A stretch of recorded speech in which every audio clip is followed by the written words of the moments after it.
हुकूमती ज़राए के मुताबिक अमरीकी एक लो लेवल का जो डेलीगेट है वो ऑलरेडी मौजूद है, वो इस चीज़ का वेट कर रहा था कि ईरानी वफद कब पहुंचे, और उसके बाद जब हमने ये देखा कि ईरानी वफद यहाँ पर पहुंच गए तो अमरीकी वजीर जंग जो हैं उन्होंने एक प्रेस कॉन्फ्रेंस की और उसमें बताया कि हम तमाम तर चीज़ों का ख्याल रख रहे हैं और इस वक्त मौका दे रहे हैं ईरान को कि वो मुज़ाकरात करे, ये बेहतरीन टाइम है। और उसके साथ ही जो उनकी तर्जमान है उन्होंने बताया कि यहाँ से वफद रवाना हो रहा है, तो ये तस्दीक अमेरिका की तरफ से भी आ चुकी है। तो ये जो वफद है, ये जो आला सतही वफद पहुंचेगा वो और ये जो ईरानी वफद है, ये मुलाकात आपस में भी शायद वाली बातें करें या फिर मीडिएटर के तौर पर पाकिस्तान दोनों से मुलाकात करें और उसके बाद मामला तय पाएं। तो ये सूरत हाल ही होगा जी, ऐसे ही होगा। अभी जैसे ईरान की डेलीगेशन यहाँ पहुंची हुई है और उनके साथ बातचीत हो रही है, हो चुकी है,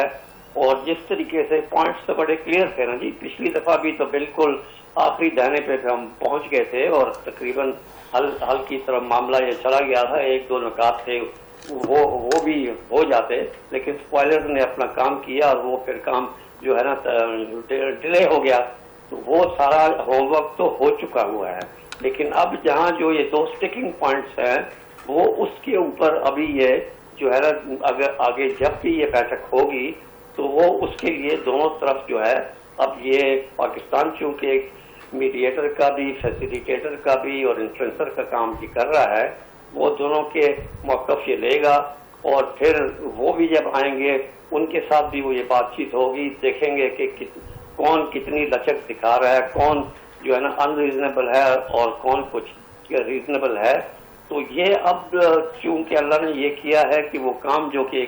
बिल्कुल एक बंद गली की तरफ चल गया था, रुक गया था और फिर खतरा था कि ये दोबारा जंग ना हो जाए, इस चीज पर जो है वो भी एक्सटेंड ये हो चुकी हुई है। लेकिन हरमूज इस वक्त भी बंद है, नेवल ब्लॉकेट उसी तरह वो ये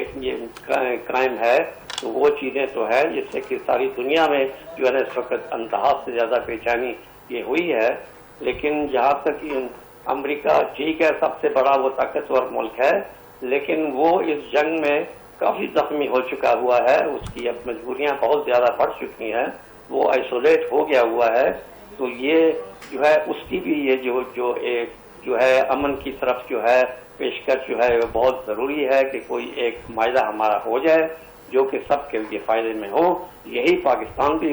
समझाने की ये कोशिश कर रहा है कि ये एक नायाब मौका है, अब हमें इस मौके को किसी सूरत में खोना नहीं चाहिए। जहाँ तक इजराइल का ताल्लुक है वो तो है ही शैतान, तो उसकी तो खसलत ही ऐसी है। अभी वो सुनने में ये आ रहा है कि उसको एक मौलिक बीमारी भी है लगी हुई है, तो फिर भी अगर उसको अल्लाह याद नहीं आता तो फिर अल्लाह उस पर रहम करे। लेकिन मुझे अभी उम्मीद जो है काफी लगी है, मैंने उम्मीद तो कभी भी नहीं तोड़ी थी और अब भी मैं ये उम्मीद करता हूँ कि ये जो आए हैं और वो भी जब उधर से अमेरिका से भी आएंगे, गो कि ये लो लेवल हों, लेकिन मामला जो है वो टेबल पे ही हल होगा, टेबल पे ही आ जाए तो फिर ये आगे जो है इंशाल्लाह कोई ना कोई राह जरूर निकल आएगी।